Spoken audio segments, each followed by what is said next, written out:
Hello everybody and welcome to the Custom Corner, what we call whatever content we make with custom content. Today we're going to be talking about showcasing an entire cycle of player cards set in the Buffy the Vampire Slayer universe. These are designed by Adam Z. I am not sure if there is a cool nickname or anything for it, for their online pseudonym, but thank you, Adam, for designing all these cards, and we're going to check them out, kind of talk through them, and then you'll probably see some content with these cards in our channel in the next weeks and months as I kind of just explore it. I love player card expansions because it allows me to really explore what is in store for it, and I can kind of just explore with both the custom investigators, but also explore with the actual printed investigators in the game. That's really exciting. That's me. You can use Adam Z or Atomic Z. There we go, Atomic Z. There's that sick online pseudonym that I was looking for. All right, I wrote that down so I'll remember at the end of the video. So I've only watched a passing amounts of Buffy the Vampire Slayer, but my wife absolutely loves Buffy. She loves the hell out of Buffy, so much so that she's seen the final episode, but when she does her watch through, she stops at midway through the last season because she doesn't want it to end, and then she starts at season 1 again. And she's done this many times, and I've seen, as I said, passing amounts of Buffy, so I know generally who all of these are. So I'm not going into this completely blind, but I've never actually watched a lot of Buffy. But I'm still very excited to try these all out, mostly because maybe I can print these and get my wife to play. That would be pretty fun. All right. Anyways, let's start with the investigators, because I think that's the best place to start. And we should probably start with Buffy herself, because, you know, the show is named after her. So I think it's only fair. So yeah, in this video, we're going to be kind of just looking through the cards, and we're going to start with Buffy. So she has a 2-1-5-4 stat line. 8 and 6 for her damage and horror. And her reaction ability is when damage would be dealt to an investigator at this location, cancel 1 damage or 2 damage if the damage was caused by a failed attack. So this is like retaliate. So she's just a fighter who can prevent damage. She can just go the distance. Elder Sign effect is +1.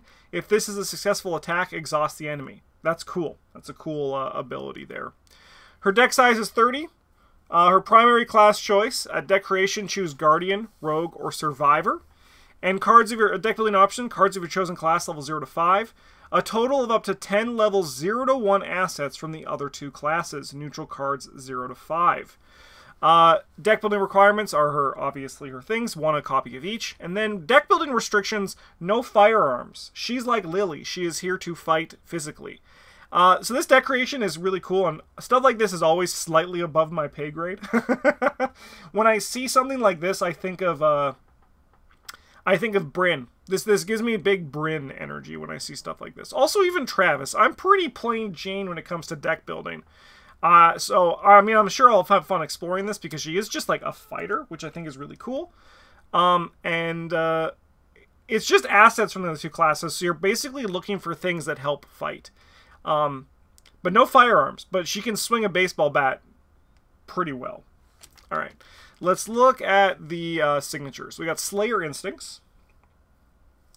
3 cost, asset. It's a talent. Commits for a book and a foot. As an action, exhaust it and investigate. Investigate using foot instead of book, so that's 4. If successful, the next attack you make this turn deals 1 additional damage. This action does not provoke attacks of opportunity. This is really cool. I like this. It gives the, because, Buffy has a very big, private investigator type feel. And this is, what you would expect from a private investigator, but a more, physically prowess private investigator. So I think that's a really flavorful, thing. And what's actually really cool is that with some horror soak, especially with the survivor assets that can exist and that you can run here, like a cherished keepsake, for example, because Buffy never leaves house without her teddy bear. You can use this to take the attack, take less damage from the attack, and then also just soak the horror on something else and then kill the enemy. I think that's really cool. Fatal Prophecy is her signature weakness. Attach Fatal Prophecy to the current agenda. Enemies in play deal 1 additional damage when they attack. That's spooky. That affects everybody. This can really last a long time, but it gives a bit more urgency for Buffy to solve problems. It's curious. Things that deal damage to that affect everybody in a weakness are always a little bit scary, but I do think that it's notably her ability is when it's dealt to an investigator, so she can basically nullify the weakness for other people if necessary. I think it's cool. I think it's a very, very good, flavorful weakness. I think it's nice. I think Buffy's a win. I went to school with a daughter, the first season principal from Buffy. Oh, that's cool. All right, let's go to Angel. The only thing I know about Angel is that he was in the show for like 2 episodes, well, 2 seasons, and then like effed off to do his own show. That's all I know about him. So he's a vampire and he's cursed. 9/5/3/3/4/2. If there are 3 or more curse tokens sealed on Burden of Destiny, Angel gets +1 book. +2 book if there are 5 curse tokens. As a reaction, when you make a successful attack, release a curse token sealed on Burden of Destiny and deal +1 damage. Limit once per attack. Elder Sign effect, -2. Release a curse token sealed on Burden of Destiny. So now I'm going to read it again in my head because I missed it when I was reading it out loud because I was also reading chat at the same time. Okay, so he's basically like a good flex. Like you can use your curse tokens to get more book, and then you can release curse tokens to deal more damage. Limit once per attack. So Burden of Destiny, it's a permanent. When counting curse tokens for card effects, curse tokens sealed on Burden of Destiny count as being in the Chaos bag.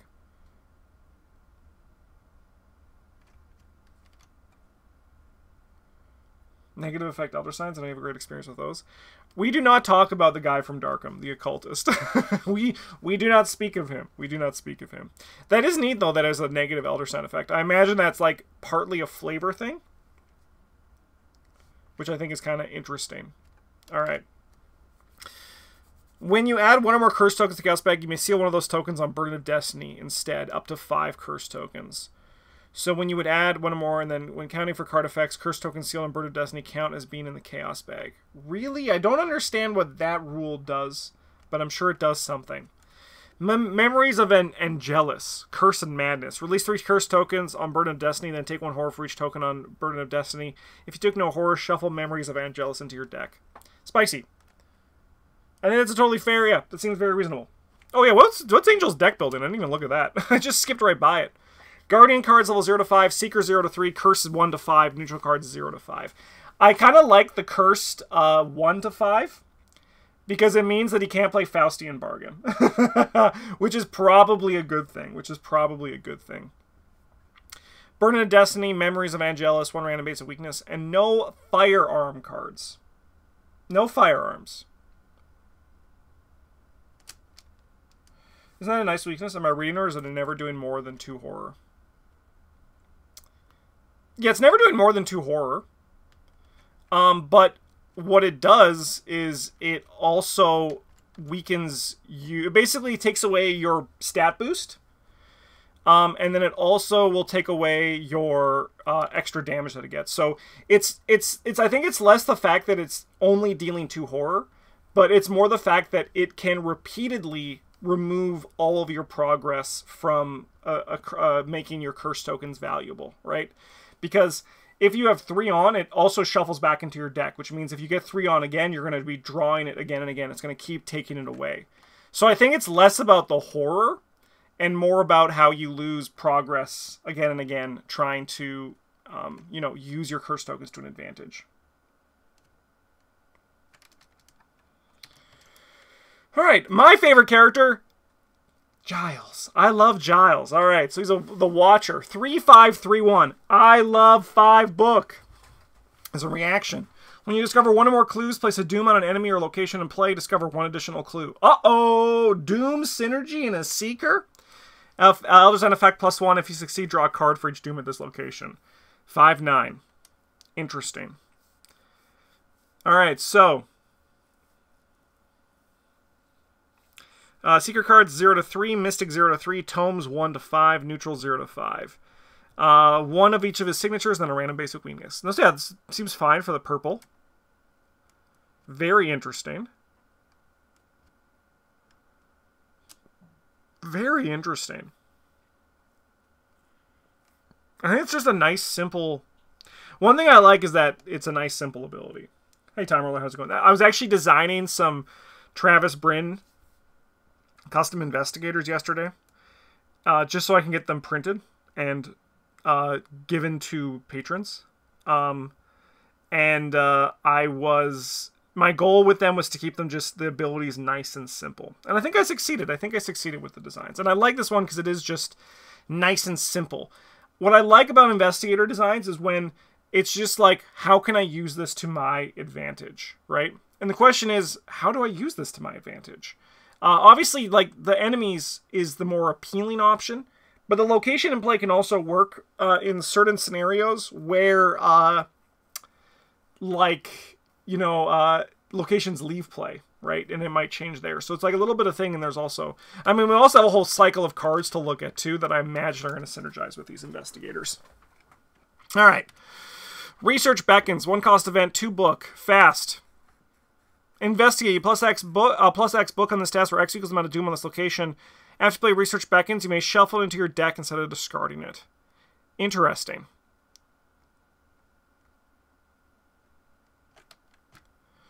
Yeah, I mean, it's a pretty standard thing, right?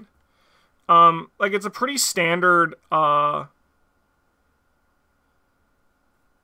I think, like, the ability is very strong, right? Like, the ability has the potential to be very, very, very strong, especially, like, if it's a combination of, like, Giles and Buffy, right? Because Giles can, like, place doom on an enemy, Buffy kills the enemy, and you basically get a deduction a turn, right? And that's a deduction, a good turn is very good. So I think having a nice, simple, it doesn't help you get more clues, but it helps you get high shroud clues, and then also use his ability on those locations, potentially. Ethan Rain, don't know who this guy is. Aloof. Spawn at any location with no investigators. At the start of the enemy phase, exhaust Ethan Rain, the investigator with the highest book draws the top card of the encounter deck. Oh my god. Woo! Okay, I like it. I like it. He dies to, like, a breeze, right? And there's also a really cool synergy where, because Giles can get the Occult Lexicon, which will allow him to discover a clue, place a doom on Ethan, and then kill Ethan while drawing cards in the process. And I think it's nice, because it has synergy with his ability, and it's also, like, kind of a scary card, right? This isn't like the, Accursed Follower, or whatever the cultist name is, who, oh my god, I got something stuck in my eye. Help me! Help! Accursed Follower, who just, like, you can ignore. This guy you don't want to ignore. An extra Mythos card a turn is a lot worse than an extra extra Curse token a turn. I think that's a nice, but I like the synergy that comes with it too. All right, Cordelia Chase. I recognize her too. She's the Queen Bee. A parlay synergy. Let's go. 3, 2, 1, 5. She hates fighting, but she loves being a rogue and running away from things. Action, parlay, exhaust an ally asset you control. Test Brain X. If you succeed, gain X resources, where X is that ally's asset cost. Interesting. Very interesting. So, obviously, this does better if you have higher cost allies to use this on, but the test is harder. However, it's also parlay action, so if you get Fine Clothes, but it's still... How does that work with Fine Clothes? Because does Fine Clothes reduce the cost of the test, or does it see the X of the cost and then do that? Interesting. Well, let's see what we got. So we got Rogue cards 0 to 3, Survivor 0 to 3, cards that grant parlay actions level 0 to 5, and neutral 0 to 5. Interesting. She can use firearms, though, just so we're all aware. she can shoot a gun. She can shoot a gun to save if she really wants to. All right, well, let's see what her signatures are. How much does she have of each signature is the question. Just one of each. All right, Vaucus-Teen. It's an X-cost asset. It's a wild. Hooks for 1 and 1. Fast. X equals 0 while it's in your hand. X equals 3 while it's in play. When you succeed on a test during a parlay action, exhaust Vaucus-Teen and gain a resource. By the way, the Elder Sign effect was also +1. This test is considered a parlay action. She's a sharpshooter pog. Yeah, let's go. Interesting. Queen B-word. If you control no ally assets, shuffle them back in your deck. Otherwise, place each ally asset you control on the bottom of your deck unless you pay its resource cost. Whoa! Okay. I mean, realistically, this will get rid of one ally, which I think is pretty fair. But that's kind of spicy. So she obviously wants to go ally build. Makes sense. Interesting. She can also do survivors, so she can get a bunch of creatures, you know. She can keep trying to impress a stray cat. You know, test brain 1, gain a resource. That's poggy, right? It's doing a test to gain a resource. That's what we're all here for. Interesting. All right. Willow. 1 brain mystic. Let's go. 4 book, 2 fist, 3 foot. Yeah, Fine Clothes would make it a test of X-2. We still get X resources. Yeah, okay, that's what I thought. So Fine Clothes is obviously really good with Cordelia. All right. Soaks are 5 and 7. When performing a test on a spell or ritual asset, or spell or ritual, treat Willow Rosenberg's base brain as 5. Okay, so she has 5 for when she is doing a spell or a ritual. When you draw a skull, tablet, squid, or Elder Sign token during a test, you may treat it as a cultist token instead. This ability may only be used if at least 1 cultist token is in the bag. I don't know what that means yet, but the Elder Sign effect is just a nice simple +2. Mystic's fragile during the Mythos phase is what I'm all for. Yeah, it's really neat. It is neat. All right. So we got Mystic cards 0 to 3, Rogue 0 to 3, spells 1 to 5. You know, she's a rogue at heart. That's why she has 1 brain. Spell cards level 1 to 5, neutral cards 0 to 5. She hits Tara McClay and Magic Addiction, and no illicit cards. We're Preston, baby. Am I crazy, or is there another Tara that I saw? Maybe I'm just crazy. I thought I saw another one up here. No, I'm just crazy. All right. 3 Brain book, 3 costs, soaks for 1 and 1. You get +2 brain while performing a test from an effect printed on an encounter card. Okay, so then she has 3 brain. Nice. When you succeed on a brain test, exhaust it. You succeed by 2 less or 2 more. This is really cool because this is such a nice design balance of the rogue and mystic class. I think it's great. Great design. Great design. All right, let's see Dark Willow. There she is. That's Dark Willow. Permanent. It's a permanent? A permanent weakness. Interesting. When you succeed on a brain test, place 1 horror on Magic Addiction. When Magic Addiction has 3 horror, remove all horror from Magic Addiction and deal 3 damage divided among investigators at your location. Flavorfully, that's really cool. Mechanically, that's also really cool. That is so neat. This is such a cool design for a Mystic. Because I was like, yeah, you can, like, she basically has 14 for her stat line, right?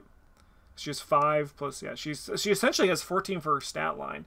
But you don't want to succeed by that much, right? So you don't want to do the traditional Mystic thing. So most of the time, you're going to be depending on... That's really interesting. That can just absolutely kill everybody. I love it. That's so cool. That's neat. I like it. I like it a lot. I like it a lot. All right, Xander, you are the survivor, which is my favorite. All right, 3-2, 3-4.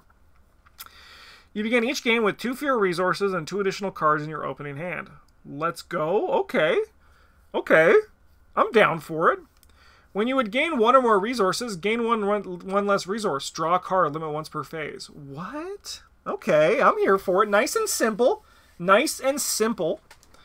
3-2, 3-4. That's a survivor stat line if I've ever seen it. 7-7 for his stats. Elder Sign is +1. If you succeed, place a card committed to this test on the top or bottom of your deck. Okay. Alright, Survivor cards, 0 to 3, Guardian 0 to 3, Innate Silas! Innate skills 1 to 5. Unexpected competence, crippling self-doubt, 1 random basic weakness. So yeah, obviously we all know it. Dark Horse works very well with this guy. But also just like is the hand size thing, that seems really strong, just starting with that. Okay. Unexpected competence, 3-cost asset, Brain in a Wild. When you succeed on a test during your turn, exhaust unexpected competence. Play a fast event from your hand as if you failed the test by 2. You must still pay its cost. Bah!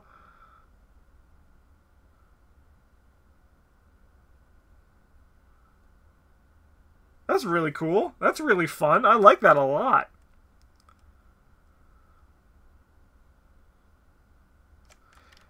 It's expensive. It's expensive, right?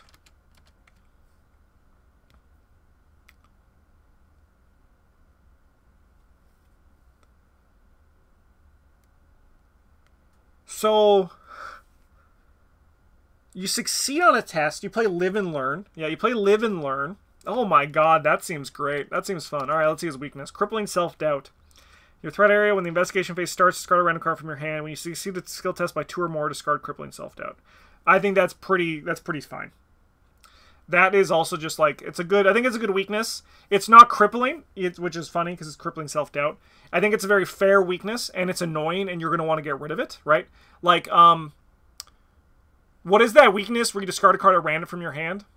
The basic one. This is basically like that with just like a harder thing to get rid of, which I think is very fair with what we got. Nice and simple. Obsessive, yeah. It's basically obsessive, but he has built-in like obsessive protection. Cool. All right, well, those are the investigators. And now we have a bunch of player cards to get through. Okay. So, these weren't organized. I kind of just had to pull them out from the stack, so we're going to kind of see as they go. So we'll just kind of go through and read them one by one. Shall we? All right. Dusted. Fast. Play when you defeat a non-elite enemy. Add that enemy in this card to the victory display. Gain 2 resources. That enemy is a vampire. Draw a card. That's a good card. Admittedly, that is a good card, right? You remove an enemy from the game. Gain resources. It's economy. And if it's a vampire, you draw a card. It's even more economy. Like, I think the vampire is obviously, like, there's not a lot of vampires in Arkham. At least that I can think of off the top of my head. But, I mean, anything that removes an enemy... in reality, if you're playing 2 players, when an enemy is dead, it's essentially removed from the game. You're going to see one reshuffle, and you might see that enemy again, but it's unlikely that you will. What is nice for getting rid of weakness enemies, because you're going to be more likely to see a weakness enemy than you are going to see something else. I think it's a cool card, and the flavor's nice. All right. I don't bruise easily. Every time I love being able to use the graphic novel arts for all these. It's really nice. All right, so 1 experience skill. It's innate. Xander and Silas say hello. Commits for a fist, a foot, and a wild. If you take damage as a result of this test, take 1 less damage. Okay. Interesting. Can't think of anything off the top of my head that would exist in. I mean, like, obviously, retaliate, if you're scared to retaliate. Like, obviously, also, grasping hands whenever that shows up. Encounter card protection. Yeah, it's neat. Mr. Pointy. It's an item, it's a weapon, and it's a melee, and it has victory 1 on it. What the hell? It's exceptional. 3 cost, 1 experience. Takes up a hand slot, commits for a fist. As an action, fight. Add your fist to your foot to your fist for this attack. When you place an enemy in the victory display after defeating it with Mr. Pointy, add Mr. Pointy to the victory display. Okay, that's fun. So it's a reaction ability, so you don't need to do it.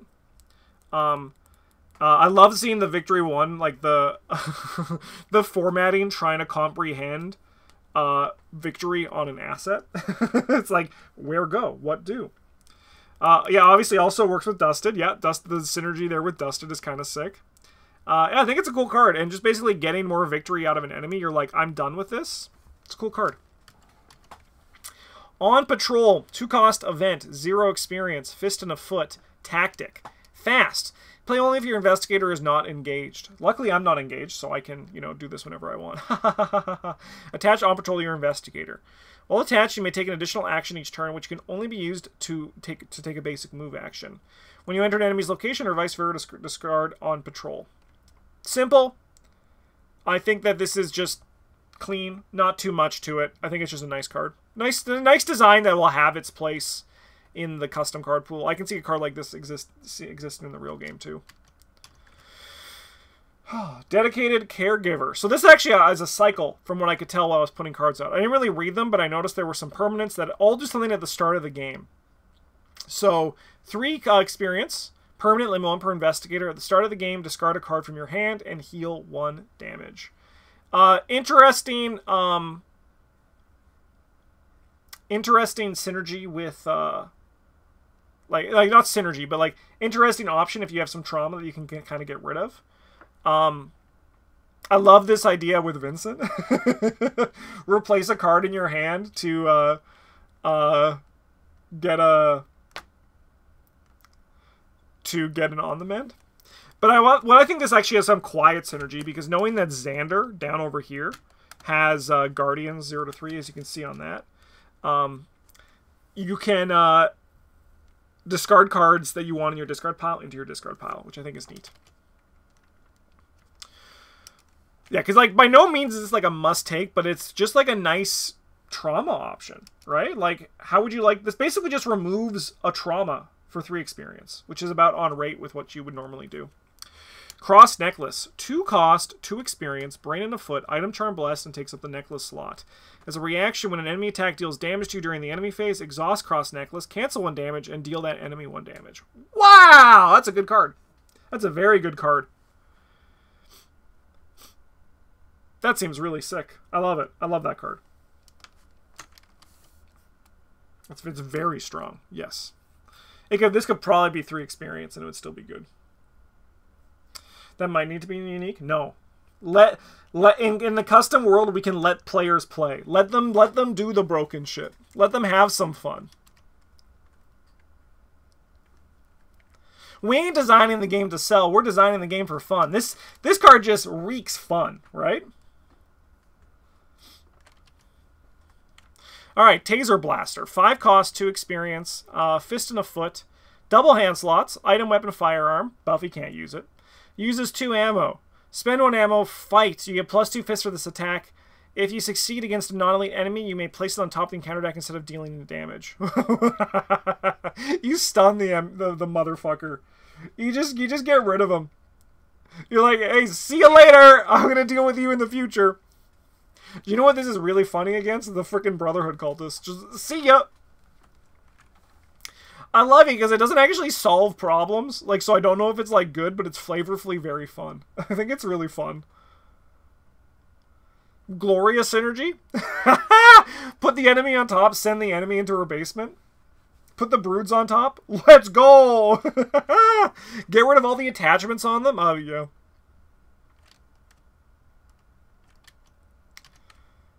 Can you fight the broods? Is it just that they don't take damage from other things, but can you just like attack them with a machete as much as you want and they just don't take damage? And like no one's just fighting them because there's no reason to fight them? Or do they have like that you can't fight them either? I don't even know. I haven't played it in a while. Really big axe. You love to see it. 4 costs, 0 experience. Item, weapon, melee, 2 hand slots. As an action, fight. This attack deals +1 damage. If you succeed, you may spend an additional action to deal +1 damage to this attack. Cannot be damaged or attacked. Yeah, okay. Okay, yeah. Damn it, they thought ahead. They future-proofed the damn Taser Blaster. Curse you, Arkham designers! Anyways, I think this is totally fair for a 0 cost 2 hand slot weapon. Right? It's like a kukri that's... It's like a less bad version of kukri. And it is a really big axe. The best defense is, as we know, a good offense. It's a double fist, practiced, and bold. While committed to a tester in your hand, the best defense gains foot icons equal to the number of weapon assets you control. Interesting. I see it. I see the flavor. I see the flavor, chat.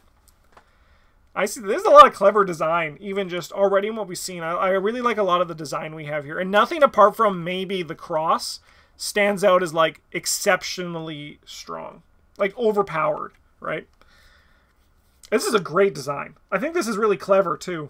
It's really, really cheeky. All right. To the Seeker cards. Now, here's where we get the broke. That's why there wasn't any broken stuff, because we weren't in the Seeker cards yet. All right. Circle of Kalis. It's a 1 experience, 0 cost event. Commits for a fist in a while. It's a ritual. Target a tome mass you control on a non-elite enemy with an evade value equal to or less than the experience cost of the asset. Defeat the enemy and exile the tome. Wow!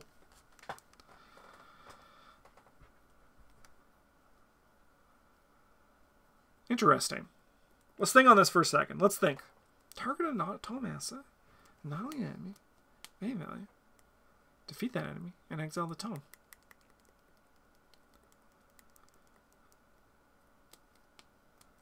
Very interesting.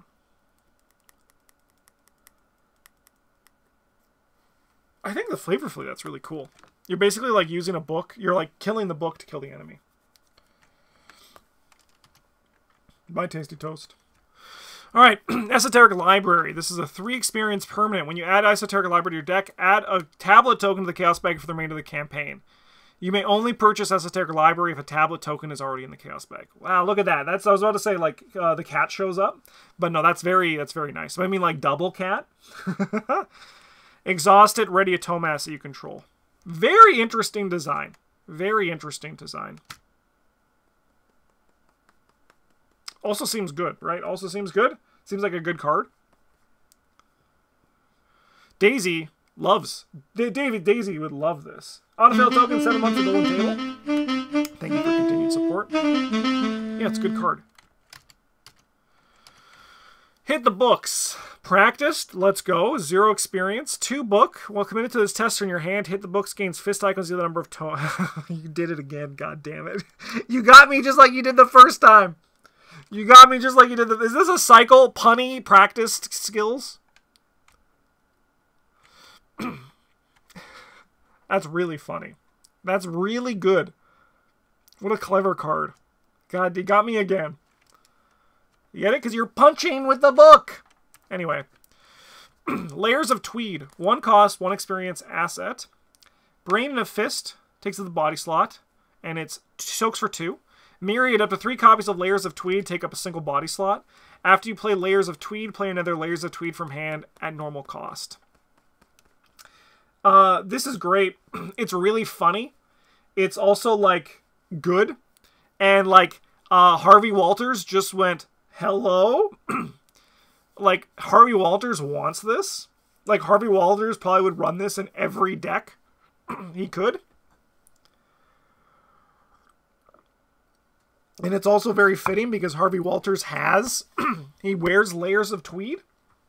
No voice, you can't fail me now. We're only on the Seeker cards. We have a lot to go. Great card. Orders from the Council. The only thing I know about the Council is that they're snooty MFers and no one likes them. 3 cost, 2 experience, event, commits for a book, and it's a patron.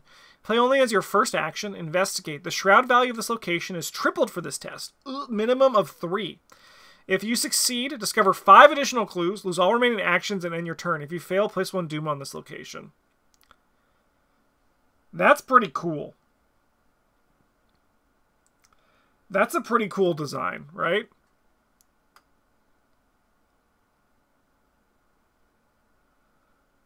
Because, like, it doesn't, like, you're not, it's, I don't know, it's just a really cool card, right? I think that's just neat. Nothing broken yet. Nothing broken. I think this is probably the closest thing that you could, like, probably break the game with. But even then, I think it's still, like, everything seems reasonable. All right. Unwelcome Advice. 2 cost, 0 experience event. It's an insight. Commits for a brain. Parlay. Cards that parlay.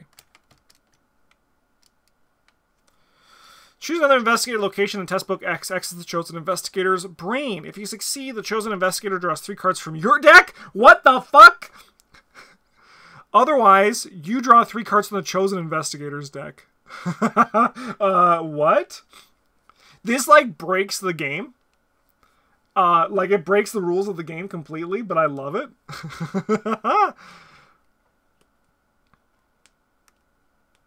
That's really fun. That's really fun. Is it good? Yeah, probably, realistically, yeah. It's probably, like, because of the decks and everything. It's basically just a draw 3, right? But it totally breaks the game.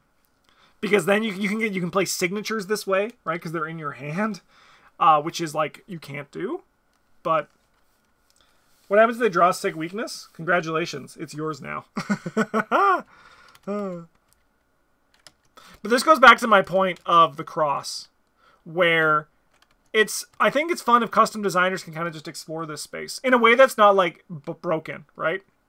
I mean, this might be broken, but it's fun. It's fun, and we should do that more. That's what we should, like.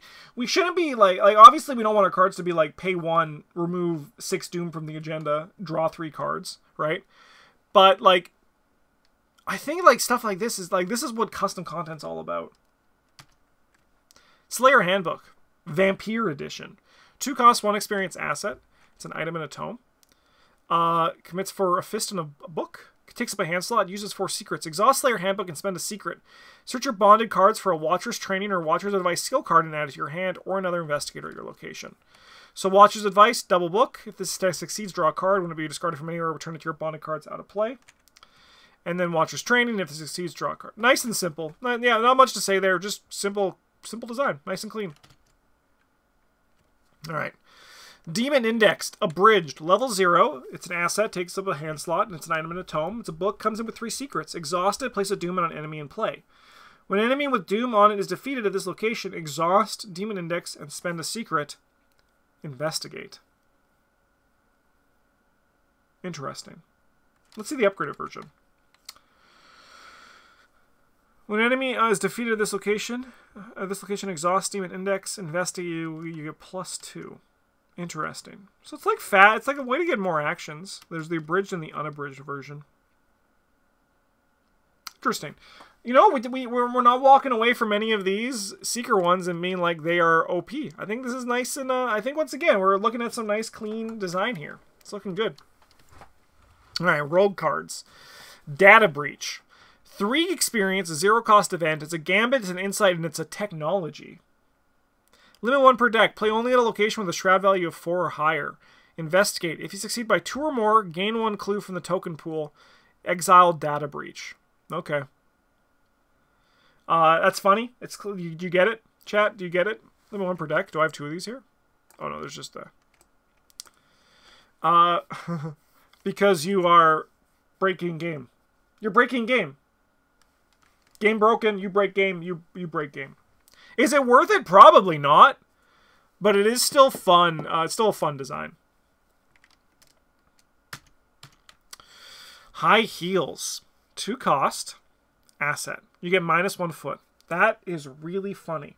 Limit 1 footwear per investigator. As an action, parlay. Evade. This evasion attempt must target a humanoid enemy, and you may use your brain or your book in place of your foot for this test. As a lightning bolt, discard high heels and fight.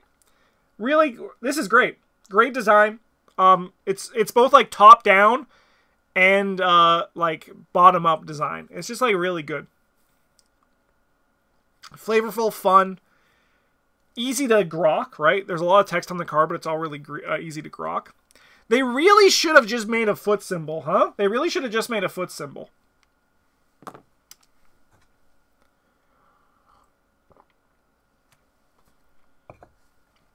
All right, I'm out. 0 cost event. Fast. Play when another investigator would fail a test you committed a card to. Return the committed card to your hand and draw a card. Fun. Nice and simple. Leo could wear these and have no feet. Let's go, Leo in high heels, baby.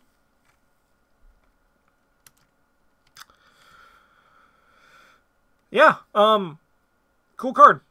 There's not much to say. I think this is just nice and simple and like very rogue. Very rogue.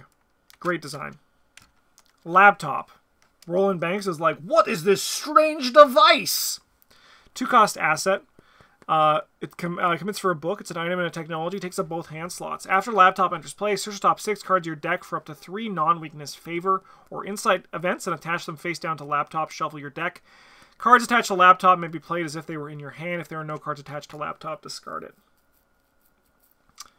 Cool. Cool card. Honestly, like, this has a home in a lot of like, Preston would like the hell out of this one. I think it's a cool card. I'd love to see a 9 version of this, though. I'd love to see, like, or 12 following the backpack upgrades. Who knows? Retail Therapy. 3 experience permanent. At the start of the game, pay 2 resources, heal a horror. Cool. It's just like that one that we had earlier. You're basically, like, just paying some experience and resources to get rid of trauma. Slaying It. Alright, so this is like it's the practice cycle. Commits for 2 foot, and while committed to a test on your in your hand, Slaying It gains brain icons equal to the number of clothing assets you control. Alright, this one didn't get, I mean, it is good. It is good, mind you, but it didn't get me like the other one did. It's nice. It's a nice design, though. These are very good. Flirtatious Request. Let's go. Preston Fairmont being like, well, would you mind doing this for me? 1 cost, 2 experience, Gambit. Uses 3 admirers. As a reaction when you play a service event, after you've chosen whether to trigger any reactions on the event, spend an admirer, parlay, test brain 1. If you succeed, reduce the cost of the event by X, where X is the amount you succeeded by to a maximum of 4. What the fuck is a service? Let's quickly just look up some service things. Traits. Nope, not serpent. I would like service. Oh, it's just the favors. Okay, it's the favors. Honestly, at this point, I had no idea that service was a thing. Those are always just favors to me.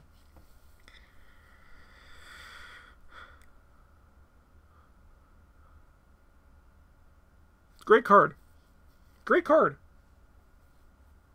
Great. It's great. It's great. I love it. I love it. Alright, Snack Run. It's a service. Oh, look at this! Heal 1 horror from among investigators or ally assets at your location. When you play it, increase the cost by 2 to heal 2 horror. And then you can increase the cost by 2 again for 2 away.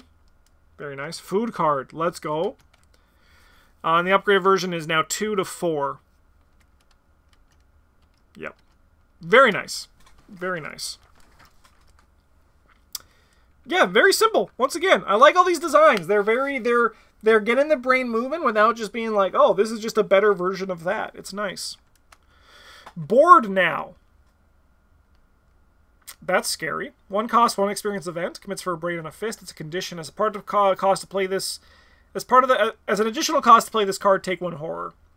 Choose a spell asset you control and discard it. Then search the top 9 cards of your deck for a spell asset and play it. Reducing its cost by X, where X is the cost of the discarded asset. Shuffle your deck. Yeah, good card.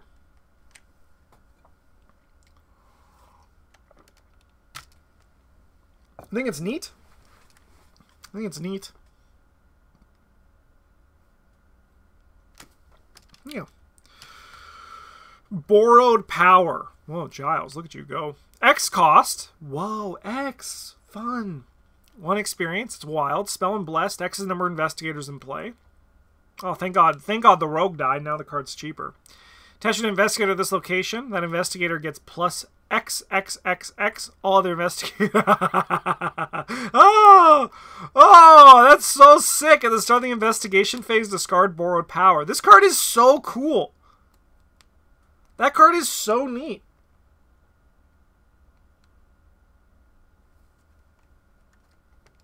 Like, it really only hurts, like, them during the Mythos phase, because you just have, like, them go first. But I love the design on this card. This is I could see this in the actual game. That's a great design. It's beautiful. It's also really fun and flavorful. Coven Membership. Alright, 3 cost. It's a permanent. Commits for... It's a permanent that commits for wild icons. Commits for icons. That seems wrong. That seems like a crime. that breaks my brain. That breaks my... That can't be right. That brain broken? Permanent. When you add Witch's Coven to your deck, add a cultist token to the Chaos Bag for the remainder of the campaign. Anytime you reveal a cultist token during a test, you may exhaust Coven membership to use the following effect instead of the symbol's normal effect. Ready a Witch asset you control, and reveal another token. Okay. I was going to say that this is... the commits was an error. Yeah, that's what I thought. That's what I thought. It was not originally a permanent. That makes sense. Yeah, that does make sense. I think the card's like, I think this card is good. I don't know if it's like obviously it has some great synergy with Willow. Because there's what, Diana and Olive? Are those the only witches? And Elle. So really, like, it's kind of just Diana that can, like, I mean, Olive is also, so yeah, I think it's kind of fair with how it is right now, and I think it's, yeah, I think that's nice. Tara's, yeah. Sorry, whenever I was talking about the official stuff for that. But I think that this is, I think it's neat. I wonder if it needs the same thing as this. I mean, it does have a lot of text on it. It's a cool card, though. It gets the brain moving. Magic Circle. 2 cost, 2 experience. Ritual Spear takes up an arcane slot. Soaks for 3 and 3. That's a lot. When damage or horror be placed on a card of this location, place it on Magic Circle instead. Damage and horror placed by this effect cannot exceed Magic Circle's remaining damage and horror, respectively. If you move from your current location, discard Magic Circle. Cool. Nice. Nice. Simple. Clean. I love it. I think it's great. As we realized that recently, basically like the hunker down cards have more value than I thought they would. Right, like Map the Area. Map the Area has been doing some work for us on the channel recently, which we thought, I thought the card was fine, but I think it's actually a bit better than I thought it was. And I think cards like this, I need to respect that more, right? Where it's like cards where you place it down go up in value, like with the hunker down effects. Mystical Enjoining. This is going to be good. It costs 4 experience and costs 4 and commits for every symbol. So this, I mean, I like how this could be good. Exceptional. It costs 8 experience. Fast. Play at the start of the investigator phase. Until the end of the investigator phase, any investigator may use any other Okay, let's speak slower. Until the end of the phase, any investigator may use any other investigator's actions as if it was their action. Remove this card from the game at the end of the phase. Okay. So, we give... You just... Now that with borrowed powered sounds awesome. That does seem pretty sick, doesn't it? Yeah, so basically someone gets 12 actions. I think the card's obviously really good. I think it's priced probably at a rate that is fair for what it does, right? Because it doesn't actually add anything to the game, but it basically just says, hey fighter, take 9 actions to kill the boss, right? And I think at that point the card basically reads win the game. And I think that's pretty fair for that. All right, Julie's plane's about to take off. Let me just say that I love her.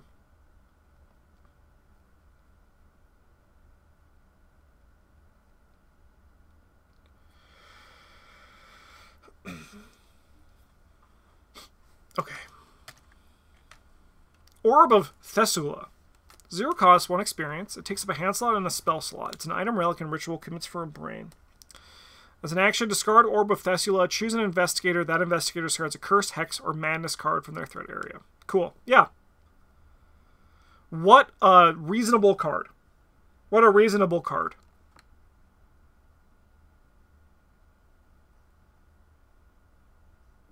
You could even make this fast and it would probably be okay. Yeah, I think that's reasonable. Locator Spell. 0 cost event. Test Brain X. If you succeed, to search the top X cards of any investigator's deck or encounter deck for a card of your choice. Place that card on top of the deck and X is your investigator's base. You see what we're doing here? Willow. Top X cards. Draw, discard. Test. Okay, test Brain 0, so it becomes a 0 now. For a card of your choice, draw or discard that card. That's a yeah. No, these are nice and simple. Becomes 2 experience. It's easy. All right. Power begets power. While committed to a test during your hand, it gains wild icons equal to the number of spell assets you control. Yeah. Simple skill. Simple skill. All right. Survivor cards. What?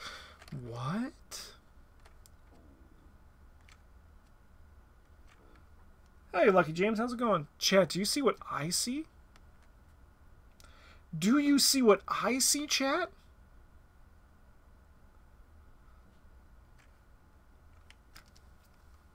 Cross Necklace.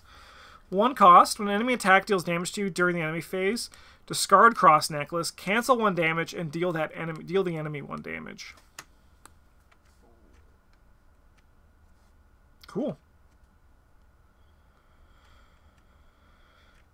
Yeah. Obviously less good, but it's in Survivor, so, like, you know, recursion's a thing. Divine Calling. 2 cost, 1 experience event. Fated, Blessed, Cursed, Fast. Play when another investigator would fail to test your location. Cancel the token just revealed and seal it on Divine Calling. That investigator reveals another token. When a chaos token was revealed during the test, resolve the token sealed here as if it was just revealed from the chaos bag instead. This is cool. This is like a premonition, but, you know, different.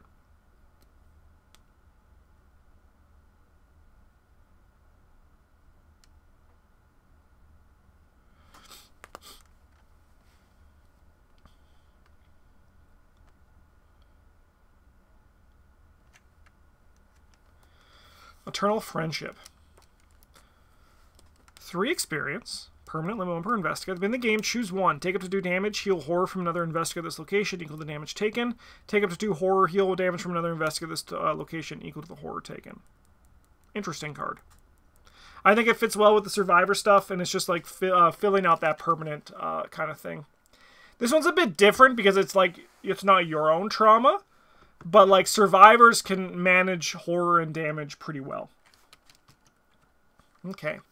I don't scare easily. It's a 1 experience skill and it's innate. If you take horror as a result of this test, take 1 less horror. It's like that one that we saw earlier. This one, I don't bruise easily. I don't see... Oh, I see. You got me again. God damn it. 3 circumstance for a brain and a book in the wild. Lucky Break. It's a fortune. 1 cost event. Commits for a fist in a wild. Fast. Play when you take 1 or more damage from an enemy attack. Discard up to 9 cards of your deck, 1 at a time, until you find a weapon asset and add it to your hand. Shuffle any weaknesses discarded in this way back into your deck. That's a really good card. This card's, I think, very good. It does a lot of things in Survivor that survivors, like, want to do. Yeah, I think that's a great card. Not Worth Killing. 0 cost asset. It's a condition. While not worth killing is in play, hunter enemies cannot treat you as the nearest investigator unless they have a prey instruction with the word only.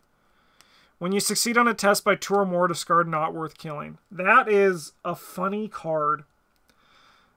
Not Worth Killing, just a guy eating a sandwich in the cemetery. I love the design on that card. This card's really cool. Like, basically, you're the worst person.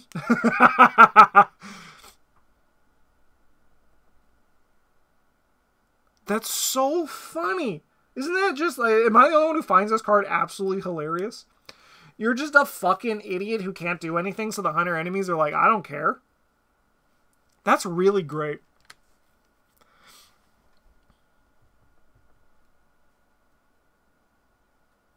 That's so funny. Seems great in Xander. Right tool for the job. This commits for brain. It's practice. Well, commit to a test in your hand. Right for the job gains foot icons equal to the number of tool assets you control. Nice and simple. Nice and simple. And that's him in the picture. And we know the rules for that. If you're in the art, the card's great for you. Swarmed. 0 cost event commits for a fist. Fast. Play on the start of your turn. Parlay. Engage all enemies at your location. Test foot X. If you succeed, exhaust the enemy with the highest fight value. Otherwise, the enemy with the highest evade value attacks you. X is the number of enemies at this location. Interesting.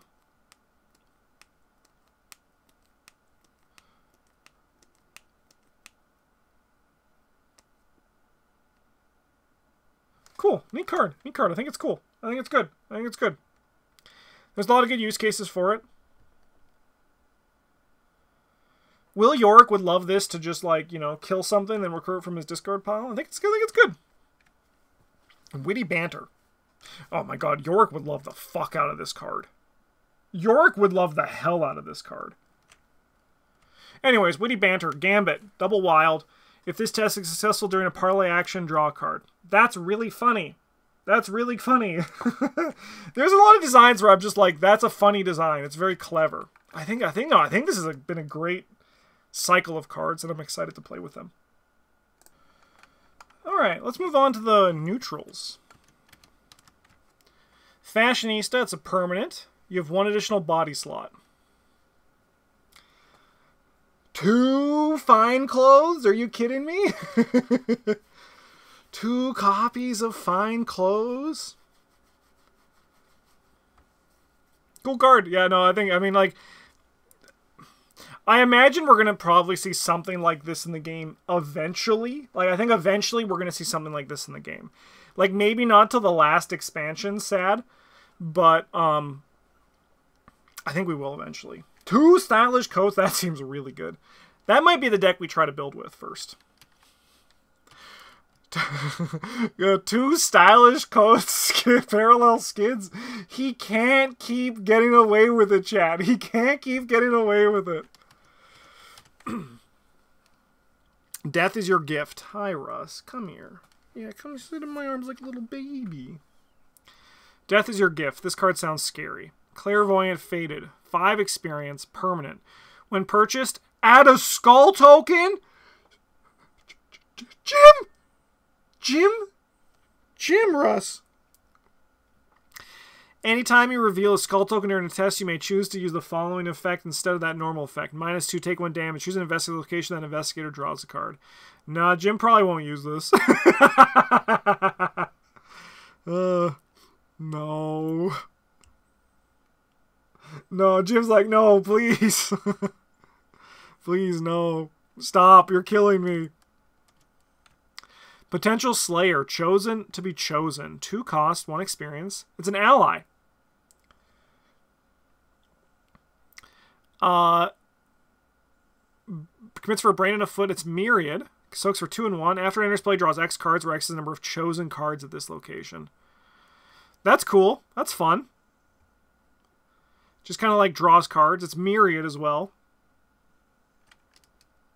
It's neat. Hi, Russ.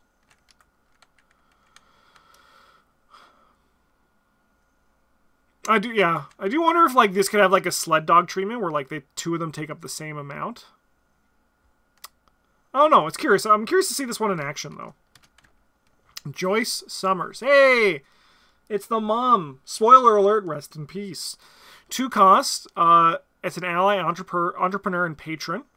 Commits for a book and a foot. Takes up an ally slot. Soaks for 1 and 2. When it enters play, search a discard pile for a relic and place it face down beneath this card out of play. While beneath Joyce Summers, any investigator may look at and play that card as if it was in their hand. That's a cool card. That's so nice and simple and clean and just wonderful. Great card. Wooden Stake.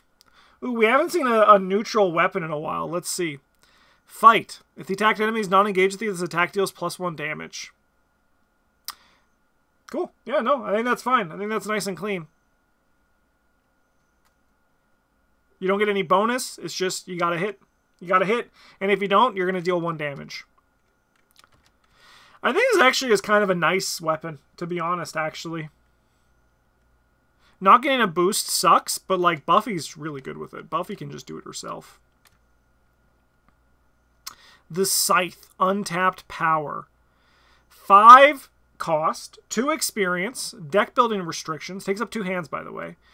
Max 1 per group. Chosen investigator only. So Buffy's chosen. And I think she's the only chosen one here. Yeah. But Lily is also chosen, so this can work for Lily. Fight. You get +1 fist and deal +1 damage for this attack. When 1 or more clues are discovered at this location, place 1 of those clues on the Scythe. So is Stella.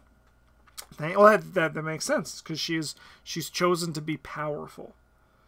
Double action. Gain all clues on the Scythe. If you gain 3 or more clues with this action, record in your campaign log that you've identified the murder.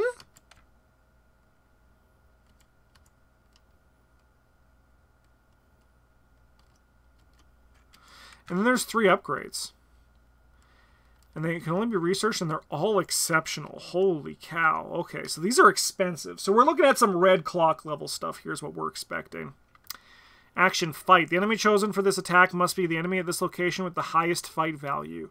You get +4 fists and deal +2 damage for this attack. If this die successfully, you may exhaust the scythe to deal up to X damage among enemies below this location, or X is the number of chosen cards at this location. It is a good effect, right? It is 10 experience. You can only have 1 in your deck. You can buy it from Buffy's mom. You have to research it. Oh my god, Russ, your claw. Why are you grabbing my throat like that, trying to murder me? He's like, time to go, Dad. Obviously a very strong effect. You do have to do a lot, though. You have to spend 2 experience. You have to basically spend, I mean, so it's 2. You have to spend, what, 8 experience on this? It's a strong effect, though. The Scythe. Rallied power. Research exceptional. Fight. You get +4 fist and deal +2 damage to the attack. Parlay. Exhaust the Scythe. Return a chosen ally asset you control to your hand, then you may play that asset at normal cost. Spicy. Spicy. Yeah, okay. Still has like a very good damage effect. I imagine they're all going to be like this. The Scythe shared power. Chosen cards get +1 health and +1 sanity. Chosen cards may be assigned damage and horror dealt to other investigators at your location. Fight, you get +4 and deal +2 damage. I mean, like, you have to do a lot of work on this, right? Like, you can put this in your deck with an in the thick of it.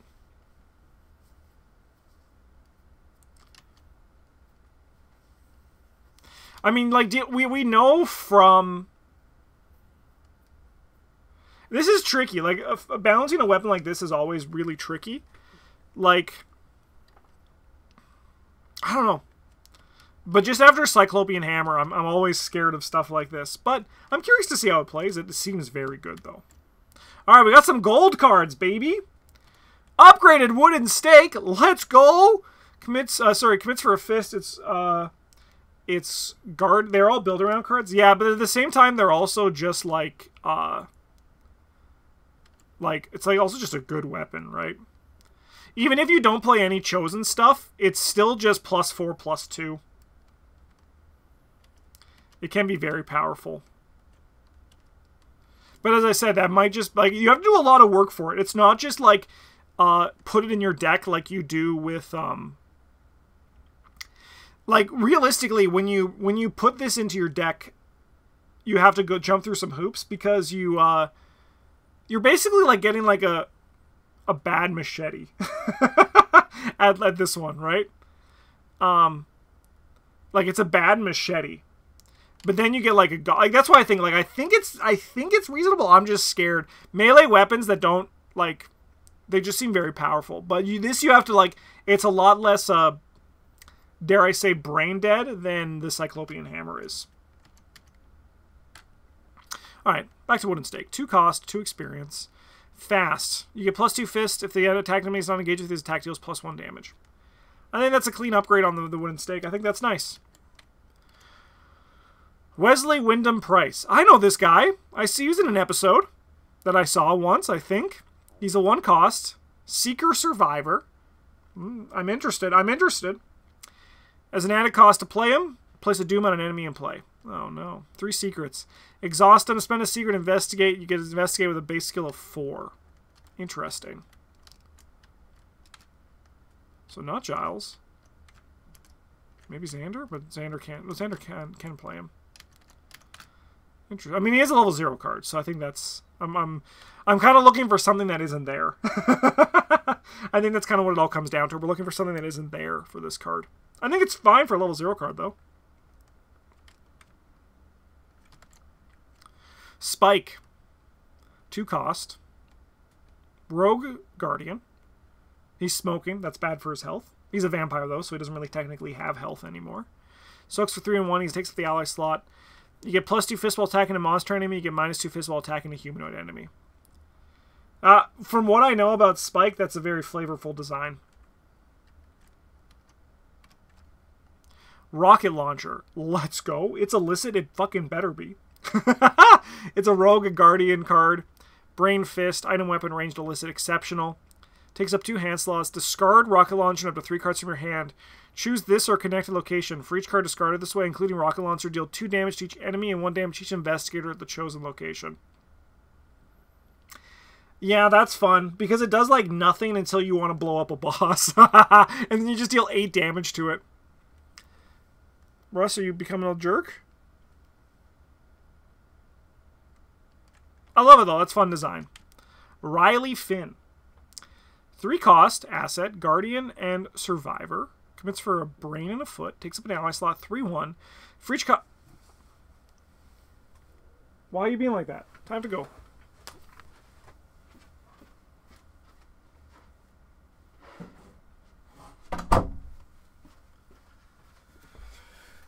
Riley. For each copy of Riley Finn in your deck building options, gain 1 firearm asset level 0 to 2. You may ignore other deck building restrictions when adding this asset. Oh, that's really funny. And is it actually going to return a firearm asset you control to your hand? That's kind of fun. Lily taking guns, Pog, yeah. Yeah, no, that's fun. That's fun. It's flavorful too, knowing the character. That's a fun card. Oz. Oz is a 2 cost, 1 experience asset. Takes up the ally slot 1/3. Ally, performer, and monster. You get +1 brain limit 1 per deck. As a lightning bolt, exhaust Oz. Draw 1 card, then place a non-weakness card from your hand on the bottom of your deck. That's a good power. That's nice. It's like just some card filtering. And you enters play, search your bonded cards, discard pile and victory area for the Wolf Unleashed, and shuffle it into your deck. So the Wolf Unleashed.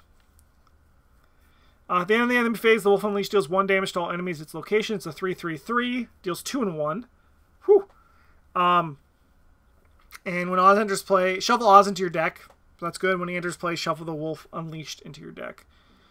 Okay. Yeah. No. I think this is nice. It's the it's like a summoned hound variant that is less bad. So he's a seeker rogue. Like, it's still not like I think he's good. +1 brain is nice. In a rogue deck as well. I think it's a cool card. I think it's fun. I think it's flavorful design.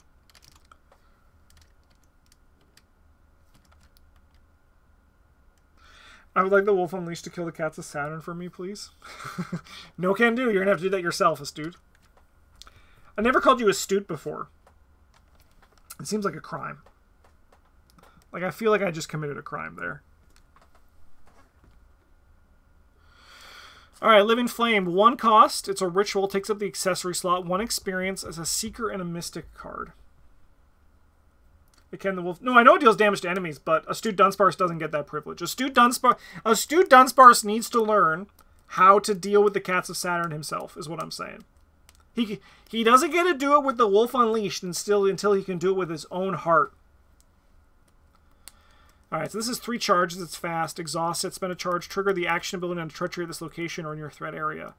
Exhaust it and spend 2 charges. Trigger the action ability on a treachery at this location or in your threat area. That's a cool card. This is another thing that I can see actually being in the game as well.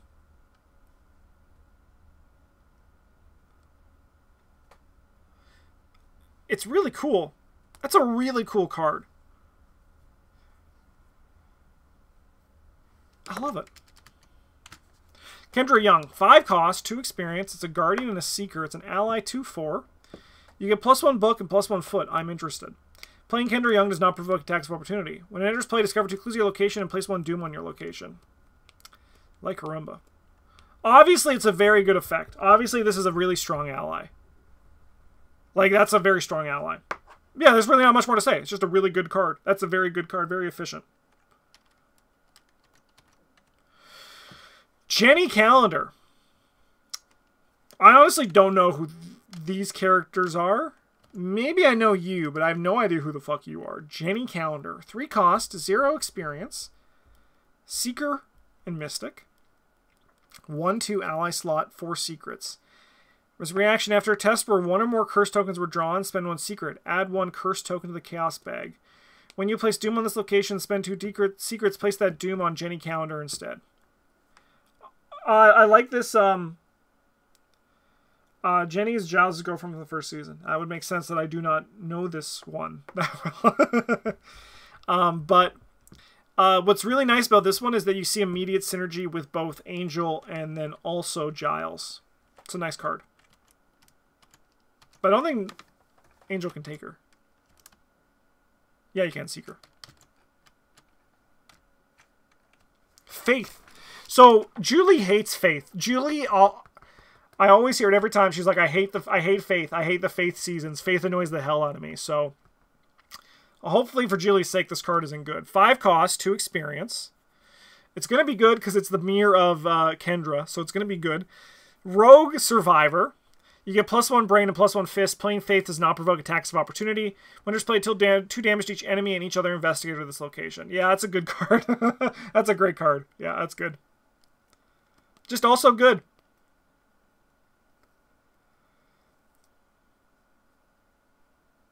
Wow. Yeah, great card. Dawn Summers. 0 cost, 1 experience. Rogue Mystic. Exceptional and fast. Takes up a spell slot and an ally slot and a spell slot. I had my end on the wrong side there one. When Dawn Summer enters play, remove 1 Doom from the current agenda. Whoa. When she leaves play, add 2 Doom to the current agenda. This effect can cause the current agenda to advance. That's a spicy meatball. That's a fun card. That's a fun card. Very good. But also, like, very bad for you. I think it's neat design, though. Crossbow. 3 cost, 2 experience, Rogue Survivor. Takes up both hand slots because she's holding them with 2 in the art. It's an item weapon ranged. 3 ammo. Limit 3 ammo on crossbow. Spend an ammo. Fight. You may use foot instead of fist for this attack. You get +1 skill value. This attack deals +1 damage. Ignore aloof and retaliate keywords for this attack. If this attack defeats an enemy, place 1 ammo on crossbow. Cool card. I think that's neat. I think that's neat. Anya Jenkins. 1 cost, 0 level, Guardian Mystic. She's an ally, of course. 1/2. When a non-Elder Sign, non-autofill symbol token is revealed during a skill test location, exhaust her and gain a resource. That's a fantastic card. Mystics love it. Guardians could use it. Tommy Muldoon probably would love the hell out of this card. Tommy Muldoon would play the fuck out of this card, man. It's a good card.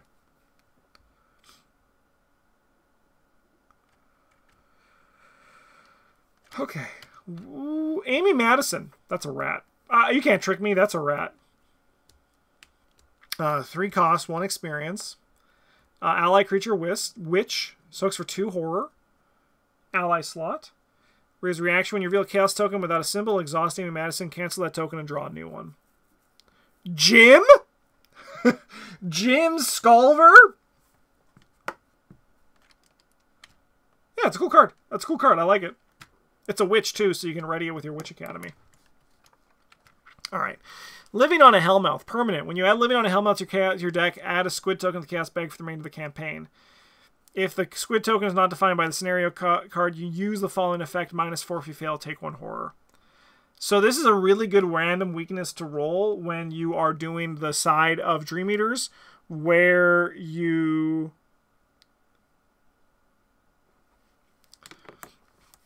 where you